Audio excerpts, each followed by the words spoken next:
अस्सलाम वालेकुम नाजरीन, मैं हूं आपकी होस्ट अनीशा और आप देख रहे हैं K21 न्यूज़ और हमारा शो कराची की आवाज़। आज मैं मौजूद हूं नाज़माबाद गोल्ड मार्केट में। मैं आपको बताती चलूं कि आज जो मैं शो करने वाली हूं, जो यहां के दुकानदार हैं उन लोगों के साथ शो करने वाली हूं। और वजह क्या है?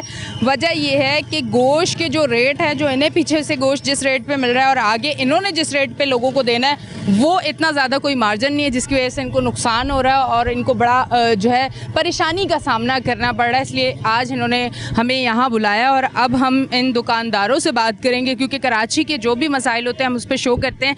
और आज अगर इन दुकानदारों को मसला है तो ये मसाइल भी जो हम आपके सामने रखेंगे। भाई मेरे साथ मौजूद है, इनसे बात करती हूँ। अस्सलाम वालेकुम। वालेकुम अस्सलाम। अच्छा, मुझे बताइएगा कि आपको ये जो गोश्त है ये किस रेट पे मिल रहा है? हमें जो ये गोश्त मिल रहा है 900 रुपये किलो, 36,000 रुपये मन मिल रहा है। अच्छा जी, और हमारी रिटेल है 950 रुपये किलो की। इसमें जो ना जो कमिश्नर साहब ने रेट दिए हैं ये बिल्कुल रेट मुनासिब नहीं है। हम मजबूर हैं, क्या करें, कारोबार भी करना है, दुकानों के अखराजात भी हैं, किस तरीके से काम करें कुछ समझ से बाहर है। बहुत परेशानी का सामना करना पड़ रहा है। जी जनाब। अच्छा, वैसे दूध के रेट अगर बढ़ते हैं या उस पर तो बड़ा बात होती है और वो उनके लिए खड़े हुए होते हैं लोग। तो आप लोगों की अगर रेट पे इस तरह से हुआ है तो किसी ने बात नहीं की कि ये बहुत कम मार्जिन है, इस पर तो हम लोगों को अपने जो एक्सपेंस हैं, जो दुकानों का रेंट है, जो बिजली के बिल हैं और बाकी चीज़ें वो भी करनी है, तो फिर बहुत मुश्किल हो जाती है। तो ये चीज़ें, ये मुद्दा आप लोगों ने ऊपर नहीं, आगे नहीं रखा उनके? जनाब देखें, सारे अखराजात होते हैं। जब आदमी शॉप पे बैठा होता है तो बिजली के बिल होते हैं। हर दुकानदार की अपनी दुकान नहीं होती, किराए की दुकान होती है। उस पर कोई अपनी जो ना वो ड्राइव नहीं होती, वो किराए पे सारा वो होता है। महंगाई का इस कदर जोर है कि लोडर, मजदूर, सबका अखराजात गोश्त पे ही पड़ते हैं। आई समझे। दूध वालों का तो जनाब ऐसा है कि उनकी भी एक यूनियन है, हमारी भी। इंशाल्लाह हम आगे एहतजाज करेंगे, क्योंकि इस रेट में बेचना। वही कह रही हूँ ना, आपकी यूनियन में से किसी ने भी, आपके कोई सदर हो जिन्होंने बात की है, या ये मसला कब से उठा है, कब से ये रेट आपको दिए गए हैं, आपको प्रॉब्लम कब से हो रही है? तकरीबन इसी हफ्ते से हमें प्रॉब्लम हुई है। आज 10-12 दिन हो गए। 3 तारीख से हमारे को ये प्रॉब्लम हुई है। अच्छा, 3 तारीख से, यानी कि ये आपको रेट दिए गए? जनाब। अच्छा, हम तकरीबन रोज़ाना लॉस में जा रहे हैं, नुकसान में जा रहे हैं। इंशाल्लाह अब हम कोई अपनी एक तरफ कमेटी को और यूनियन को लेके एहतजाज की तरफ जाएंगे, क्योंकि इस रेट में हमारे को गोश्त बेचना मुनासिब नहीं है, परेशानी का सामना है। अच्छा, वैसे आप क्या चाहते हैं कि क्या रेट हो तो फिर वो ठीक है हमारे लिए? भाई 950 रुपये का रेट सही है, क्योंकि 900 रुपये किलो जब हम लेकर आएंगे तो हमें 50 रुपये किलो केजी पे तुम बेचें, जिसमें हमारे जो 10-12-15 रुपये किलो के अखराजात निकल जाए, 10-20 रुपये किलो हम अपने बच्चों के लिए करके ले जाएं, तो ये तो मुनासिब है। अब ये तो बिल्कुल ही जो ना हमारे काम को बिल्कुल बंद करने वाली बात है और परेशानी करने वाली बात है। जो ये रेट दिए हैं, इस रेट पे हमें मिल नहीं रहा। हमें मिल जाए तो हम बेचें, हमें मिल ही नहीं रहा, क्योंकि अखराजात भी है ना, क्योंकि खाली गोश्त का लाना ही नहीं होता, उस पर अखराजात भी लागू होते हैं। हर चीज़ के अखराजात होते हैं। इलेक्ट्रिशियन इसके बिल आते हैं, बिजली के 20-20 हज़ार रुपये का बिल आता है एक शॉप का, और 30-30 हज़ार रुपये की रेंट की दुकान होती है। हर आदमी की तो अपनी दुकान नहीं है, तो क्या करेगा गोश्त वाला बेचारा, मर गया इस महंगाई में। कारोबार वैसे अब कैसा है? ये तो चले रेट पे बात हो रही है, थोड़ा सा मतलब अब कारोबार की क्या पोजीशन आपको नजर आ रही है? कारोबार की पोजीशन अभी इस टाइम अच्छी नहीं है। हर आदमी इस टाइम परेशान है, हर आदमी इस टाइम परेशान है। कारोबार की पोजीशन अच्छी नहीं है, बस ये बात है। मतलब इतनी महंगाई हो गई है, लोग कहते हैं गोश्त को छोड़ो दाल ही खा लो, और दाल भी अगर 2 दिन पुरानी रखी हुई है तो चलो उसी को तड़का लगा के खा लो। ये वाला भी कोई सीन है कि जो आपके कारोबार को और ख़राब कर रहा है। दाल भी सस्ती नहीं है, लोगों ने ज़ख़ीरे अंदोज कर रखी है, स्टॉक किया हुआ है। ऐसे में दाल भी कहाँ सस्ती है, उसमें खाली दाल ही कोई पकती है, उसमें ऑयल भी डलता है, टमाटर भी डलता है, सब चीज़ डलते हैं, तो उसके भी प्राइस देखें आप कहाँ पे पहुँचे हुए। गोश्त सस्ता पड़ जाता है। आप देखें, गोश्त पकाएं, आप गोश्त आप पकाएं तो गोश्त सस्ता पड़ जाता है दाल के मुनासिब, क्योंकि खाली दाल ही नहीं पकती, उसमें ऑयल भी डलता है, टमाटर भी डलता है, वेजिटेबल सब चीज़ डाली जाती है। जी, मतलब आप अट्रैक्शन दिखा रहे हैं आवाम को कि गोश्त की तरफ आ जाओ, वैसे मेरे रेट कम हो गए गोश्त। नहीं तो गोश्त तो अच्छी है, तंदुरुस्ती की ज़मानत है। अच्छा, वैसे कुछ खासियत अगर आप गोश्त की बताएं हमारे देखने वालों को कि गोश्त खाने से आपको क्या फ़ायदे हो सकते हैं? गोश्त खाने से आदमी सेहतमंद रहता है। कि आपका कारोबार है ना, आपको ज़्यादा पता है इस चीज़ का, आप बता सकते हैं। गोश्त अल्लाह की एक नियामत है। गोश्त हो गया, दूध हो गया, ये अल्लाह की वो नियामत है कि इंसान तंदुरुस्त रहता है, तवानाई रहती है, बस ये बात है। अच्छा, आप मुझे ये बताइएगा कि ये जो पूरी मार्केट है, जब से ये रेट दिए गए हैं तो इस टाइम मार्केट में जो आपके आपस में जो दुकानदार हैं जो गोश्त सेल करते हैं, उनकी सबकी यही सूरत हाल है, सब इसी तरह परेशान है। आप लोगों की अपनी यूनियन से जो बात हुई तो उन्होंने क्या आगे का बताया कि आप क्या करने वाले हैं, क्या तरीक़ेकार है? चल रहा है, इसका कोई लाएअमल करके बैठेंगे, लाएअमल करेंगे। हम जो हमारी जो कोई हड़ताल पे तो नहीं जा रहे आप लोग? हड़ताल पे तो नहीं जाएंगे, पर हो गए तो फिर हड़ताल पे भी जाएंगे। एक एहतजाज की तरफ जाएंगे, हमारी सुनवाई की जाए। हम सलेटर हाउस से जो लाते हैं इसका महसूल देते हैं केएमसी को। आई समझे, वहाँ डायरेक्टर बैठा हुआ है, हर चीज़ के वहाँ पे पैसे लगते हैं। कमेले में जो सलेटर हाउस में काम होता है उसके हर चीज़ के पैसे लगते हैं। किस किस चीज़ के थोड़ा सा बताएं, अगर कौन कौन से? जानवर ज़िबा होता है, जो स्टंप लगती है उसके पैसे दिए जाते हैं, मजदूर के पैसे दिए जाते हैं, डॉक्टर भी होता है ना? डॉक्टर भी होता है। डॉक्टर के पैसे कौन देता डॉक्टर के पैसे तो केएमसी देता है, तो केएमसी है? मैंने कहा शायद वो भी अब आप लोग ना दे रहे हो। हमसे महसूल की मद में लेती है। अच्छा, जी, ठीक है। जो तो जिन्हें फी जानवर लागू किया हुआ है 130-40 रुपए, वो उसको हमसे इस मद में लेती है। अच्छा, फी जानवर 130 या 140 रुपए आपसे लेते हैं। तो आप लोग वैसे कितने जानवर आप लोग उठा लेते हैं? हर दुकान वाले का होता है, मार्केट का होता है, क्या सिस्टम होता है? तकरीबन बहुत जानवर, बच्ची बड़ी कराची है और सलेटर हाउस भैंस का। माशाल्लाह, एक बड़ा कारोबार है। कराची में 2 सलेटर हाउस हैं, हजारों की तादाद में जानवर ज़िबा होता है। मतलब केएमसी को एक अच्छा खासा अमाउंट जाता है। जी भाई, बिल्कुल जाता है। ठीक है जी, ये भी चीज़ है, बहुत सारी चीज़ें हैं। अस्सलाम वालेकुम। वालेकुम सलाम। आपका भी यहीं पे शॉप है? जी, एरी शॉप। कितने अरसे से? कितने अरसे से? 15 साल हो गए। 15 साल हो गए। ये कारोबार जो है आपका खानदानी है, मतलब बाप दादा भी यही करते थे? जी, यही काम करते हैं। अच्छा, इससे पहले बहुत नफ़ा होता था, अब क्या इतना नफ़ा नहीं हो रहा? किस तरह आपने देखा अपने बचपन में भी, अपने वालिद साहब को, अपने दादा को, सबको देखा होगा, उस टाइम का काम और अब का कितना फ़र्क है और कितनी मुश्किलात आई हैं? उस टाइम के काम की बात अलग थी, अब के काम की बात अलग है। अब तो नफ़ा जमा गायब है, नफ़ा कहाँ से होगा? नहीं, कोई नफ़ा नहीं है। कोई नफ़ा नहीं है। होलसेल इतनी ऊपर गई हुई है, 36,000 रुपये मन। कहाँ से नफ़ा होगा? ये 800 रुपये किलो का रेट दे दिया, भैंस का रेट दे दिया 600 रुपये किलो का। ये रकम कहाँ से बनेगी हमारी? पीछे होलसेल इतना महंगा है, मंडी बहुत महंगी है, तो दुकानदारी किस दाम की करेंगे हम? या आपकी अपनी है दुकान? जी, वैसे ज़्यादातर यहाँ लोगों की अपनी है या किराए पे भी है? सब रेंट पे हैं, कुछ रेंट पे हैं, कुछ किराए पे हैं। जो रेंट पे तो समझे वो तो ज़्यादा मारे गए। वो ज़रूरत से ज़्यादा मरेंगे वो, क्योंकि इसका मेंटेन, इसका खर्चा बहुत है ना गोश्त के काम का। ये होलसेल में साबुत आता है 6-7 किलो, तो हम सुबह शाम तक कम हो जाता है, सूखता भी है ये गोश्त। इसकी जो चर्बी अरबी होती है, ग्राहक कहाँ लेता है ये चर्बी? तो क्या करते हैं इससे? तो सालिम जानवर तोल के दे दिया, अब सुबह से लेकर रात तक हम बेचेंगे 5-6 किलो। तो ये वो जो पानी शानी भरते हैं वो क्या सीन होता है? वो पानी लगा हुआ जो गोश्त होता है वो क्या होता है? इतनी टेक्निकल नहीं हूँ मैं गोश्त के मामले में, थोड़ा सा बताएं, आज कुछ गुण बताएं कि ये जो गोश्त पानी लगा हुआ होता है, जब घर लेके जाओ तो पूरी थैली पानी से भरी हुई होती है, बीच में गोश्त तैर रहा होता है, ये क्या सिस्टम होता है? ये हमारा काम नहीं है। ये मतलब कहाँ कहीं से भी होता है? वैसे ये होता क्या है? मैंने आपका नहीं कहा, वैसे मतलब आपसे सिर्फ ये पूछ रही हूँ कि ये कोई ऐसी चीज़ें होती हैं? होती हैं, सब काम होता है, 1 नंबर काम भी है, 2 नंबर काम भी है। सही चीज़ें ऐसी बात थोड़ी है। जो करने वाले वो करते हैं, जो नहीं करने वाले नहीं करते। नहीं कर, और करने वालों को भी पता चल जाता है गोश्त देख के ही। हाँ, पता चलता, क्यों नहीं पता चलेगा? आपका बिल कितना आता है? हमारा तो बिल बहुत आता है, 25,000 22,000 ऐसे आता है। मतलब अब जो है, जो रेट आप लोगों को दिए गए हैं और पीछे से जो आप लोग जिस रेट पे ला रहे हो, तो फ़ायदा तो छोड़ें, आप नुकसान में हो उस टाइम पे। बिल्कुल, बहुत ज़्यादा नुकसान हो रहा है, क्योंकि खर्चे बहुत बढ़ गए हैं, किराया डबल लग गए मंडियों के। मंडी में तो अलग महंगा, पेट्रोल के रेट भी तो बढ़ गए ना, तो किराए डबल नहीं लगेंगे? तो वही तो बोल रहा हूँ, जो किराया 10,000 था वो 16,000 पे आ गया, डबल हो गया ना। मतलब कारोबार करना अब मुश्किल लग रहा है। अच्छा, तो हम इसी पे डालेंगे ना, सब माल पे डलता है। मतलब वो सारा खर्चा माल पे डलेगा तो फिर रेट तो बढ़ जाएंगे ना? तो रेट बढ़ेंगे ना। अभी तो मैं ये काय के नहीं इंटरव्यू दे रहा हूँ, इसी मारे तो दे रहा हूँ। ये हिसाब में ही नहीं आ रहा गोश्त किस दाम बेचे हम। अगर ये लिस्ट नहीं लगाए हम, ये तो फिर गवर्नमेंट उठा के ले जाएगी। अच्छा, वैसे ये पहले तो ऐसा होता था ना कि रमज़ान में भी, नॉर्मल डेज में भी, अगर आप रेट लिस्ट नहीं लगा रहे और अपने रेट पे बेच रहे हैं तो इतना ज़्यादा नहीं पूछा जाता था। अब क्या वाकई पूछा जाता है? आके उठा के ले जाते हैं? मामलात ख़राब हैं, इस हद तक हो चुके हैं? हाँ, होते हैं ना, ले जाते हैं उठा के, चालान करते हैं। फिर चालान कितने तक का तकरीबन होता है, कोई पता है? कोई एक अमाउंट? कोई 20,000 का कर जाता है, कभी 25,000 का कर देता है। अच्छा, ऐसा भी है। भाई से बात करती, थोड़ा सा आप आगे आ जाएं। अस्सलाम वालेकुम। सलाम। आप कुछ कहना चाह रहे थे? मैम, हम ये कहना चाह रहे हैं कि जो कमिश्नर साहब ने जो रेट दिए हैं ये हमारे काबिल कबूल नहीं है। मतलब उनको जिन लोगों ने बुलाया था वो हमारे कमेटी के मेम्बरान ही नहीं है, यानी कि मीट मर्चेंट में ही नहीं है। हाँ। अच्छा, मतलब ये जो रेट दिए गए हैं ये आपके कोई भी आपकी कोई मेंबर नहीं थे जो सामने बात रखते, कोई बताते कि हम लोगों को इतने एक्सपेंस हमारे हाई हो जाते हैं, अगर ये रेट देते हैं तो उस पर ये मामलात ख़राब हो जाएंगे, ये कुछ हुआ ही नहीं और रेट मिल गए? बिला वजह मिले, और ये रेट वो हैं जो हमारे को इस टाइम मतलब पड़ भी नहीं रहा है इस दाम में ना। तो जो हमारे जो नाज़माबाद के जो हैं मतलब बिरादर के, वो हमारे मामू हैं, ये आरिफ भाई और ये भाई हैं।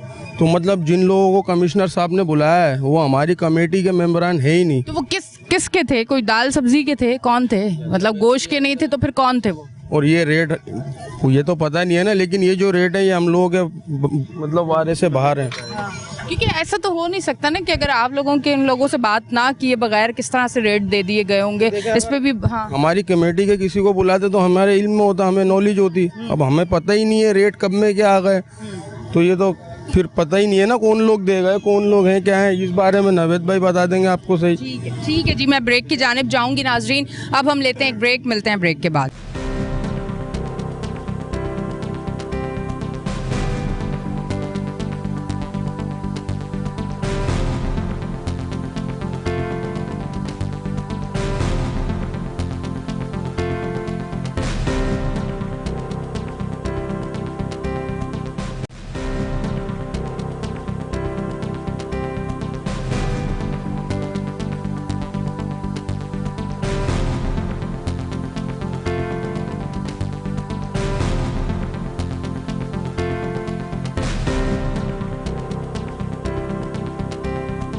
वेलकम बैक जी नाजरीन, हम ब्रेक से वापस आ चुके हैं और आप देख रहे हैं हमारा शो कराची की आवाज़। और अब मैं इनसे बात करती हूँ जो यहाँ के दुकानदार हैं, जो जिनकी शॉप्स हैं यहाँ पे, पुराना काफ़ी अरसे से इनका कारोबार, जद्दी पुश्ती बाप दादा यही कारोबार करते थे। अब इनको मुश्किलात इसलिए हो रही हैं कि कुछ रेट का ऐसा मामलात आ चुके हैं कि अब इनके लिए गोश्त बेचना इस रेट पे बहुत मुश्किल हो गया है, क्योंकि फिर उसके बाद नुकसान है इन लोगों को, इनको जेब से देना पड़ेगा ना कि इनको फ़ायदा हो। ऐसा ही है जी, बिल्कुल ऐसा ही है। अस्सलाम वालेकुम। जैसा कि कमिश्नर कराची ने जो रेट दिए हैं गोश्त के हवाले से, वो रेट हम उस रेट पे बेच ही नहीं सकते, क्योंकि होलसेल जो है 36,000 रुपये मन है, पर केजी पड़ता है 900 रुपये किलो, जिसमें वो वेस्टेज वगैरह सब हमें लेनी पड़ती है। तो उसके अलावा कमिश्नर कराची ने उस गोश्त के रेट दिए 800 रुपये पर किलो पे। 100 रुपये तो होलसेल से नुकसान है, तो उस रेट में हम कैसे जाएंगे? हमने तो 900 ला के तकरीबन 950 हज़ार रुपये बेचना है, तो हमारे अखराजात भी निकलते हैं, उसमें प्रॉफिट भी आता है। जो महंगाई का आलम है वो आपको सबको पता है, कमिश्नर कराची साहब को भी पता है कि भाई आटे सब्ज़ी का भाव क्या है, दाल का क्या भाव है, तो गोश्त क्यों ना बढ़े। और गोश्त की इतनी मकदार में एक्सपोर्ट हो रही है जिसकी कोई हद नहीं, पूरे पाकिस्तान से, पूरी दुनिया में यहाँ से गोश्त जाता है पाकिस्तान से, तो हमारे मुल्क में फिर क्यों इतना सस्ता हो जाएगा? जब एक चीज़ यहाँ से आप बिला तादाद ले जाएंगे तो वो यहाँ कमी तो होगी ना, किल्लत पैदा होगी, महंगाई भी होगी। उसकी सूरत में जो 100 की कैपेसिटी है वहाँ 50 की कैपेसिटी में लगेगा, और वहाँ खाने वाले 100 लोग हैं तो वो 50 की कैपेसिटी के कैसे पूरा होगी? तो इस सूरत में ये रेट बिल्कुल नामुनासिब है और इस रेट को एक्सेप्ट नहीं किया जा सकता, क्योंकि हमारे लोग इस रेट पे कर्जे भी होंगे, परेशान भी होंगे, हालात ख़राबी की तरफ जाएंगे और हमारे लोगों के लिए बहुत परेशानी का सबब बनेंगे ये रेट। अच्छा, फिर ये रेट किस तरह से दिए? कौन उनके साथ बैठा है? किसने ये सारी बातें की? क्योंकि इस सिस्टम में जैसे कि हमारे दोस्त एक कमेटियाँ हैं, जैसे कि मैं शेखुल कुरैश से वाबस्ता हूँ, शेखुल कुरैश की कमेटी हमारे चेयरमैन है शाहिद हुसैन कुरैशी साहब, जिनको इस मामले में बिल्कुल नॉलेज नहीं है, ना कमिश्नर कराची से नॉलेज है, ना एक जॉइंट स्टॉक में मीट मर्चेंट रजिस्टर्ड होती है वहाँ से भी कोई नॉलेज नहीं है हमारे चेयरमैन साहब को, जिनका नाम उसमें मीट मर्चेंट में ऑलरेडी पहले मौजूद था।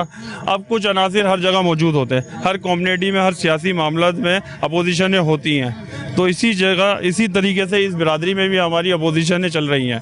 तो उस सूरत में जो लोग गए कमिश्नर कराची के पास, वो जो रेट लेके आए, वो कहते हैं हम ये रेट एक्सेप्ट नहीं करके आए। भाई जब एक्सेप्ट नहीं करके आए तो कमिश्नर कराची ने कैसे रेट दिया आपको? आप इस पे एहतजाज करते, आप इस पे बातचीत करते, आप ब्रादर को पूरा ऑन बोर्ड लेते कि भाई ये रेट कमिश्नर कराची दे रहा है, हम इस पे क्या करें लाए अमल। तो इस तरीके से जब ये 3 तारीख को कमिश्नर कराची की तरफ से रेट इशू हुए तो हमारी कमेटी शेखुल कुरैश इस पर वर्किंग करने लग गई। लोगों के हमसे वाबस्तगी या जुड़ी हुई है, उम्मीद की कि भाई आप आवाज़ उठाएं। जैसे लिपि स्किन में भी हमने आवाज़ उठाई, शेखुल कुरैश जमात ने, आप भी मौजूद थी उसमें, हम जमात इस्लामी के पास भी गए, सब जगह गए और उसको हमने उजागर किया कि ऐसी कोई प्रॉब्लम नहीं है, जो लिपि स्किन वाले जानवर हैं वो नहीं करते। इसी तरीके से दुकानदार हजरात ने हमसे रिजू किया कि भाई इस मसले पे भी आप आवाज़ उठाएं, तो हम दुकानदारों के साथ हैं, अपनी कौम के साथ हैं अपनी। तो इसी बुनियाद पे आपको हमने अपना ज़रिया बनाया अपनी आवाज़ पहुंचाने के लिए कि कमिश्नर कराची से तक हमारी आवाज़ पहुंचे, बाला हुकाम तक हमारी आवाज़ पहुंचे और इस बात पे सुनवाई हो हमारी कि ये जो हमारे लोगों के साथ जुल्म हुआ जा रहा है ये बहुत नाकाबिले बर्दाश्त है, क्योंकि जितनी कौम पिसती जाएगी तो मज़ीद हालात ख़राब होते जाएंगे। अच्छा, और दूसरी चीज़ ये कि वो जो आपने बताया कि वो जिनका नाम अभी आपने लिया उनको इतनी नॉलेज भी नहीं है, पर वो अगर जाके बैठे तो अब सफ़र तो सबको करना पड़ रहा है ना, मुश्किल तो अब सबको हो रही है। तो अपने लोगों को साथ लेके चलना चाहिए। अल्लाह पाक उनको इस बात में अक्ल शऊर दे कि वो अपने लोगों को यकजा करके अपने लोगों की फलाह बहबूद के लिए यकजा होकर काम करे। जिस तरीके से हम कोशिश कर रहे हैं, बेसिकली हमारा काम होलसेल का है, स्लेटर हाउस से, मुझे पता है होलसेल क्या है। अब वो जाते जाते कितना एक्सपेंसिव उस पर पड़ता है, तो वो कितना महंगा हो जाता है। 24,000 रुपये मन भैंस का गोश्त आप लेके आते हैं गाय का, तो वो आप 600 रुपये किलो पर केजी आप वहाँ से लेके आ रहे हैं, तो 635 रुपये कमिश्नर कराची ने रेट दिया, आप कैसे बेचेंगे? मन पे 2-3 किलो तो वो वैसे ही खुशक हो जाना है, वेस्टेज निकल जानी है, हर मामला होते हैं, उसके अखराजात होते हैं, हर चीज़ वो हर चीज़ उसकी 635 रुपये किलो नहीं बिकेगी जो हम 600 ला रहे हैं। उसमें चर्बी भी निकल जाएगी, उसमें हड्डी भी इजाफी निकल जाएगी, तो उसके जो अखराजात हैं वो उसी पे जाएंगे ना, गोश्त पे। जो मजदूर काम कर रहे हैं वो गोश्त पे अखराजात जाएंगे, दुकान पे जो कन्वेंस इस्तेमाल हुई है, गाड़ी में आया उस पर अखराजात जाएंगे, और जो लोग उससे वाबस्ता है उस फील्ड से, सारे अखराजात उस गोश्त को लेना है। तो ये कहाँ तक जाएगा गोश्त? इन्होंने 635 के रेट दे दिए, कैसे बेचेंगे? अच्छा, आपका कहने का मकसद क्या है कि आपको जो 635 के रेट दिए हैं उसको बढ़ाया जाए या जो वहाँ से रेट निकले हैं उसको कम किया जाए? मतलब कहाँ पे आप चाह रहे हैं कि बैलेंस किस तरह से किया जाए? कहने का मकसद ये है, बैलेंस इस हिसाब से हो सकता है, हमें कोई हर्ज नहीं है, हमें आप 600 अगर होलसेल हमारी 500 हो जाए तो हम 600 यहाँ बेच देंगे, हमें कोई हर्ज नहीं। असल बेसिकली मसला है पीछे से, मंडियों से माल जो एक्सपोर्टर उठाते हैं ना, वो डॉलरों की उनके हिसाब किताब है, इंपोर्ट एक्सपोर्ट का चक्कर सारा आपको पता है, माशियत जो डॉलर में इंपोर्ट एक्सपोर्ट होती है, तो उनके मुकाबले हमारी रुपए की कदर कम है। तो हम कैसे उनसे मुकाबला करके मंडियों में ख़रीदारी करेंगे? अगर हम उनके साथ मंडियों में ख़रीदारी करते हैं तो वो ऑलरेडी महंगाई उठाना पड़ेगा ना हमने यहाँ बेचने के लिए। गोश्त की फील्ड तो है ना हमारी, काम तो हमने यही करना है, हम छोड़ ही नहीं सकते इस काम को, क्योंकि बाप दादा ये करते आ रहे हैं, हम भी यही करेंगे। तो मकसद उसके अखराजात तो उसी पे जाएंगे ना। तो बात ये एक्सपोर्ट अगर बंद हो जाए या मामलात अच्छे हो जाएं तो गोश्त के रेट खुद ही कम हो जाएंगे। ये तो नॉलेज एक जनरली बात है, बच्चे को भी पता होगी, एक चीज़ शॉर्ट होगी तो वो महंगी होगी। जो चीज़ आप अभी चीनी महंगी हुई थी, शॉर्ट हो गई थी ना, महंगी हो गई, अभी बाज़ार में आ गई, चीनी के रेट कम हो गए। इसी तरीके से जानवर अगर हमारा एक्सपोर्ट नहीं होगा तो ये ऑलरेडी रेट नीचे आ जाएंगे। जिस तरीके से तादाद में स्लेटर हाउस में पूरे हफ्ते में जानवर ज़िबा होते हैं, वो एक दिन में फार्म पे कट जाते हैं।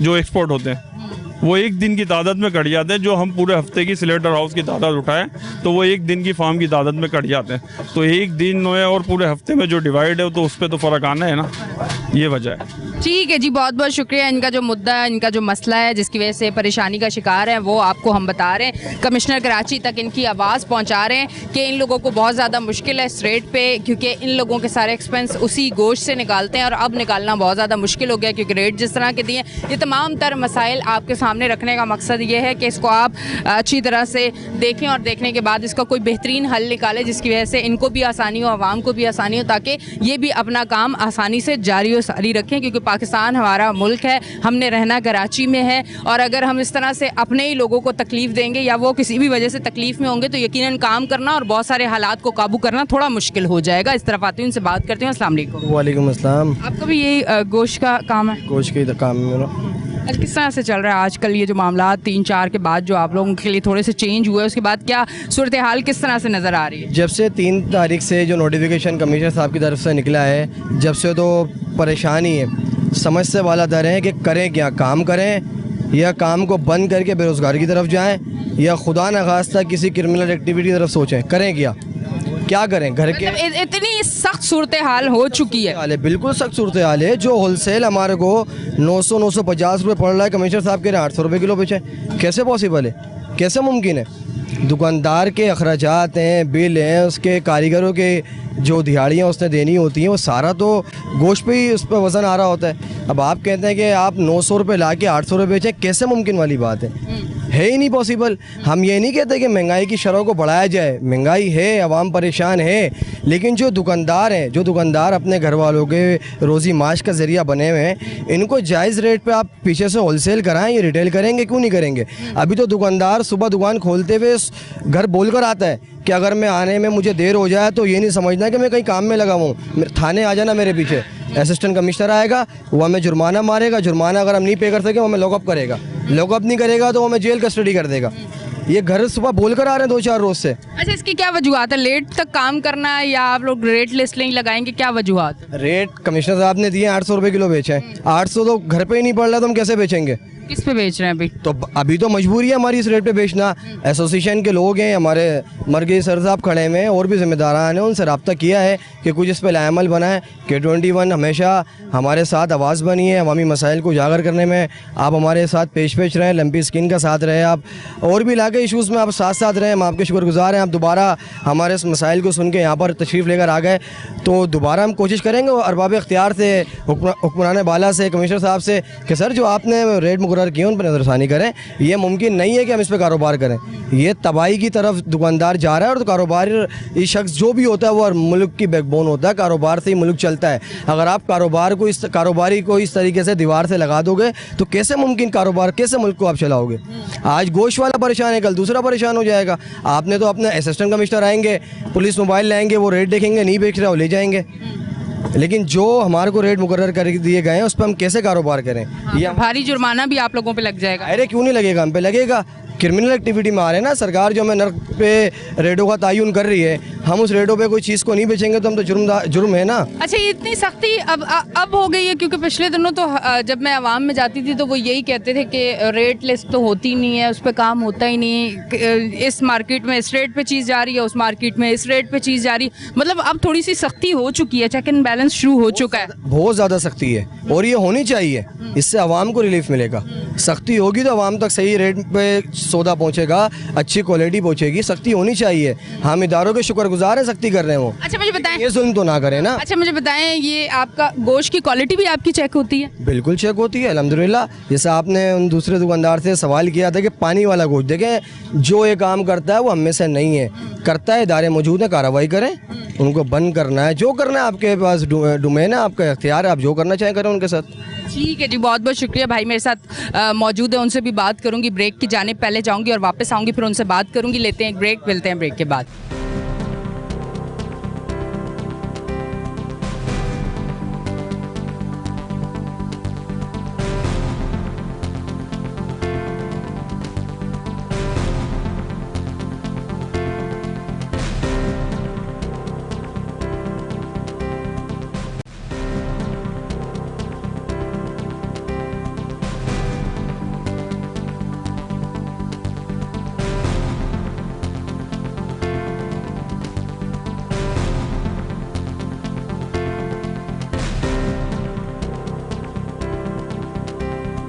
वेलकम बैक जी नाजरीन, हम ब्रेक से वापस आ चुके हैं और आप देख रहे हैं हमारा शो कराची की आवाज़। चलें जी, ये स्टार्ट में 2 सेगमेंट जो हुआ वो आपने देखे। अब वो जो शौकीन लोग हैं ना, मतलब जिन लोगों को प्रॉब्लम होता है सेहत का, ऐसा कि वो बड़ा गोश्त नहीं खा सकते, वो बकरे का गोश्त खाते हैं, उन्होंने जब रेट देखे बकरे के, क्या हो बड़े फिट रेट अब आ गए हैं बकरे के गोश्त के। अब तो हम बकरे का गोश्त बड़ा आसानी से खाएंगे। पर जो लोग बकरे का गोश्त सेल कर रहे हैं, अब थोड़ा सा हम उनके पास जाएंगे और उनसे पूछेंगे कि जिस रेट पे आपको मिल रहा है, अब उस रेट पे देने के बाद आपकी क्या सूरत हाल है, थोड़ी सी वो बताएं। अस्सलाम वालेकुम। वालेकुम सलाम। अच्छा मुझे बताएं, आपको किस रेट पे पड़ा है बकरे का गोश्त? हमें 1800-1900 पड़ता, 2000 बेच रहे हैं, तो ये 1500 का रेट दिया, इसमें कहाँ बार आएगा? मतलब आपको पड़ रहा है 18 या 19, मतलब एक बता देना। जी जी हाँ, ये 1800-1900 जानवर खरीदता, अभी मंडी जाओ मालूम चल जाएगा। 10 किलो के बकरे के 20,000 मांगते हैं। अच्छा। और बार्गिंग करते करते 18-19 का, अब 2000 रेट उसका माकूल सही है, बाकी ये बोले 1500 बेचो, बस ये मतलब आपको 18-19 में मिल रहा है, आप 2000 में बेच रहे हो, तो आप फिर 15 का इनका रेट है, फिर कैसे बेचोगे?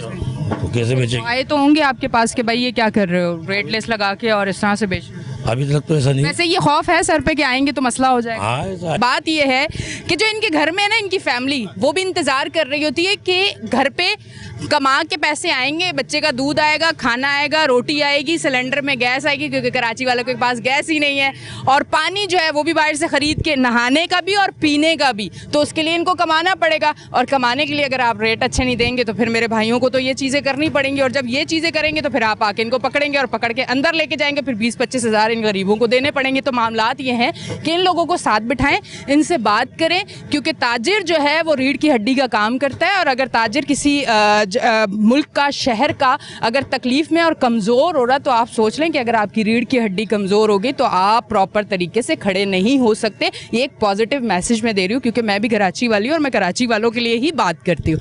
अब मुझे बताएं कि ये जो तमाम तर मामलात हैं, इसकी वजह से आपके जो मतलब जिस तरह से गोश्त के जो लोग कारोबार करते हैं, हमेशा से हमने उनको देखा कि एक अच्छी फैमिली, खुशहाल फैमिली, ये सारी चीज़ें थी, अब उनके हालात किस हद तक तकलीफ़ में आ चुके हैं। बहुत तकलीफ में ना, महंगाई की वजह से हर इंसान परेशान है, हम भी परेशान है। हम तो बोलने लग रहे हैं 1000 रुपये किलो गोश्त बिके, मगर मामला तो सही हो ना पूरा सिस्टम। अब जैसा पेट्रोल कहाँ पहुँचा हुआ, हर चीज़, आटा किधर है, यानी हर चीज़ ही है ना सब, ये मसला। ठीक है जी, इनका कहना है कि अगर कम महंगाई कम होती और चीज़ें हमें सही रेट पे मिलती तो हमें भी कोई मसला नहीं, हम भी कम रेट पे बेचेंगे। जब हमें इस रेट पे मिलेंगे तो फिर मुश्किल होगी कि हम कम रेट पे नहीं बेच सकेंगे, क्योंकि जेब से तो ये खर्च नहीं कर सकते। मैं इस तरफ आती हूँ, इनसे बात करती हूँ। अस्सलाम वालेकुम। वालेकुम अस्सलाम। अच्छा मुझे बताएं, ये जो 3 तारीख को एक सिस्टम बैठा और ये रेट आप लोगों को मिले, तो मार्केट में क्या लहर दौड़ी और आपने दुकानदारों को किस तरह से परेशान देखा? दुकानदारों को परेशान हमने इस तरीके से का, जब ये 3 तारीख को जब कमिश्नर की तरफ से रेट आ गए तो अब दुकानदारों में गहमा गहमी लगी हुई है कि अब क्या करें। इससे मीटिंगें हो रही है, हमारे शेखुल कुरैश के जो चेयरमैन शाहिद अहमद कुरैशी साहब, उन्होंने बोला भाई हमें तो बुलाया ही नहीं, हालांकि वो एक हिस्सा है, मिड वेंचर का एक हिस्सा, उनको बुलाना चाहिए था लेकिन नहीं बुलाया। तो अब बस ये एहतिजाज हम कमिश्नर कराची से रिक्वेस्ट ही कर सकते हैं कि अब अल्लाह के वास्ते हमारे लोगों का ख्याल करो, बुलाओ, इनको बिठाओ, इनको समझाओ। आप मार्केट चले जाएँ, जो होलसेल मार्केट है, इनको गोश्त दे दें। आप बोलो भाई 800 रुपये 500 रुपये किलो बिकवाओ, ये 500 रुपये किलो बेचेंगे, लेकिन रेट तो इनकी मर्जी का दे दो, इनको बुला तो लो। रिटेलर मौत तो रिटेलर की, उनका क्या है, वो तो बैठे हुए वहाँ पे, होलसेल वालों को तो कोई भी नहीं जाता, ना कोई SDM जाता है, ना कोई कमिश्नर जाता है। असल मौत है रिटेलरों की, जो दुकान पे सुबह आते हैं अपने बच्चों के लिए रोज़ी कमाने, शाम को जाते हैं, और जब वो परेशान है तो आप बेहतर समझते हैं जैसे आप अपनी बोला है। लेकिन मैं तो बस अब इतना ही कहूँगा कि पहले भी आपने आवाज़ उठाई थी और अब भी इंशाअल्लाह अल्लाह करेगा कि आपकी आवाज़ आला वहाँ तक पहुँच जाए, कमिश्नर कराची तक। इंशाल्लाह कमिश्नर कराची साहब से मेरी खुद भी मुलाकात, हाँ वहाँ तक आप ये पहुँचाएँ पैगाम, बस। बिल्कुल, मेरी कमिश्नर कराची साहब से 1-2 प्रोग्राम्स में मुलाकात हुई है। बहुत नफीस और अच्छे इंसान है और मामलात को समझने वाले इंसान है और बेहतर फैसले लेने वाले हैं, और इंशाल्लाह ये जो आवाज़ इन लोगों की उन तक जब पहुँचेगी तो इंशाल्लाह कोई बेहतर फैसला आएगा जो इनके लिए बहुत ज़्यादा अच्छा होगा, आवाम के लिए भी अच्छा होगा। उम्मीद रखती हूँ, क्योंकि मैं इस चीज़ को अब समझ रही हूँ कि बहुत सारे मामलात बेहतरी की तरफ भी जा रहे हैं और बहुत सारी चीज़ें आवाम को देखते हुए भी फैसले किए जा रहे हैं। तो इंशाल्लाह इन लोगों के भी मामलात देख के फैसले किए जाएंगे। अस्सलाम वालेकुम। वालेकुम सलाम। अच्छा मुझे बताइएगा, इसी इलाके में रहते हैं आप? हम इसी इलाके में रहते हैं, लेकिन मेरी रहायश जड़ी है ना लियारी है। लियारी, अच्छा यहाँ शिफ्ट हुई हूँ, पहले इधर होती थी नाइमाबाद 2 नंबर, इधर सामने। रेंट पे रहते थे? किराए पे? किराए पे। ते अभी उधर भी किराए पे ही हूँ। ते मियाँ को शुक्र है। ते ये मेरा बेटा है, इसके भी छोटे छोटे बच्चे हैं, खुद आते हैं दोनों माँ बेटा। लियारी से इधर आती हूँ मैं काम कर काम करने या सौदा ले? काम करने आती हूँ, काम करके अभी सौदा ले नहीं। कितने अरसे से जॉब कर रही हैं? मेरे को 30 साल हो गए। 30 साल से जॉब कर? जी, क्या अच्छा, करें। पहले जॉब करके गुजारा हो जाता था, अब जॉब करके गुजारा हो अभी नहीं हो रहा, अभी नहीं हो रहा। मतलब आप थक भी रही हैं, सेहत भी खराब हो रही है और खर्चा भी पूरा नहीं हो रहा। खर्चा भी नहीं पूरा हो रहा, क्या करें, मजबूरी है, बच्चों को घर को देखना तो है ना। और दाल सब्जी रोज बच्चे खाते नहीं, तो गोश्त तो लेना लाजमी है। नहीं वो ना, मैं पंजाब जा रही थी इसी वजह से, रास्ते में के लिए पुलाव वगैरह बना के। हाँ हाँ। तो महंगा पड़ा गोश्त, तो क्या करूँ फिर मैं, क्या करूँ, आधा किलो लिया। क्या करूँ? आप चाहती हैं कि रेट सही हो, इन लोगों को भी सही रेट पे मिले, लेकिन ये क्या करे, गरीब का तो हर बंदा नहीं ना सोचता, हर बंदा नहीं गरीब का सोचता। कौन सोचेगा, हर बंदा गरीब का सोचता है। जे कौन सी भी जगह पे जाऊँ तो हर महंगाई है ना आग लगाई हुई है, कोई पूछने वाला नहीं, कोई कहने वाला नहीं है। सही है ना। सुबह 1000 का रोड लेके निकले तो सौदा आजाद नहीं है, उसकी कदर नहीं है। 1000 की 5,000 की कदर नहीं है। आगे 1,500 खुला कराते थे ना तो कितनी चीजें आ जाती थी, अभी नहीं आती बिल्कुल भी। अभी नाश्ता ही सुबह कितने का आ जाता है? नाश्ता भी नहीं आता, नहीं आता। बच्चों के पापे बच्चा लेके आ जाएगा 100 का 150 का, ऐसा होता है। घर में कोई फड्डे शड्डे होते हैं जब महंगाई हो जाए और खर्चे पूरे ना हो, रोज घर में दाल पकी हुई हो, बेटा आए काम से बोले आज फिर दाल, क्या फिर करें? वही मसूर की दाल, वही मुंह। कभी कतलियाँ कभी दाल, क्या करें? नहीं, फिर दिल बच्चे करता है ना नहीं खाते, बच्चे नहीं खाते, नहीं खाते ना, नहीं इसलिए खाते, लेना पड़ता है ना। लेना पड़ता, क्या करें, मजबूरी है। कमिश्नर कराची को कोई मैसेज दें इन लोगों के लिए कि इनको अच्छी रेट पे गोश्त दिया जाए ताकि ये लोग भी आवाम को बेहतर तरीके से ये दे सकें गोश्त, ताकि आवाम भी अपने घर में अच्छे अच्छे खाने खाएं और खुशहाल ज़िंदगी गुजारें। बेटा मैं हम लोग तक 30 साल हो गए ऐसे ही देख रहे हैं, 30 साल हो गए ऐसे ही देख रहे हैं। तो क्या करे, इना की पूरी नहीं होती तो गरीब की तो पूरी हो जाती, आधी भी खाएंगे ना तो सब्र तो शुक्र करके खाते हैं। नाजरीन आपको बताती चलूँ कि आज यहाँ पे मौजूद होने का मकसद ये था कि यहाँ पे जो दुकानदार हैं बहुत ज़्यादा परेशान है। वजह यह है कि इनको गोश्त जिस रेट पे मिल रहा है और आगे जिस रेट पे ये दे रहे हैं इनको बहुत ज़्यादा मुश्किल हो रही है, क्योंकि जो सारे एक्सपेंस है वो निकालते हैं, अगर ये गोश्त पे डालते हैं तो फिर इनके लिए मुश्किल हो जाएगा आगे कारोबार करना। कमिश्नर कराची तक इनका पैगाम पहुँचाने का मकसद ये है कि इनकी हम आज आवाज़ बने और आप तक ये पैगाम पहुँचा रहे हैं कि इनको बहुत ज़्यादा मुश्किल है, इनसे बात की जाए और कोई बीच का एक ऐसा रास्ता निकाला जाए जो इनके लिए भी आसानी हो और आवाम के लिए भी आसानी हो। अब तक के लिए इतना ही। अपनी होस्ट एनी शाह को दें इजाज़त, फिर मिलेंगे। अल्लाह हाफिज़।